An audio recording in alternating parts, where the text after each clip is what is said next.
6-шы қабаттан құлады. Желіде ер адамның кәмелетке толмаған қызды жезөкшелікке тартпақ болған туралы ақпарат тарады. Ушуну отделениеге алып барам.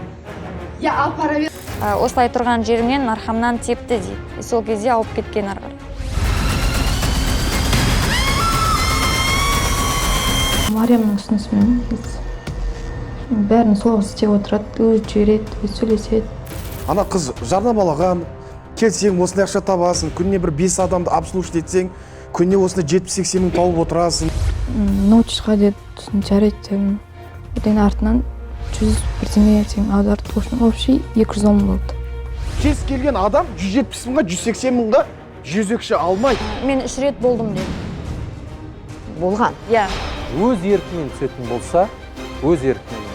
Бұл жерде қылмыс болмайды. Сейсенбі күні КТК-да.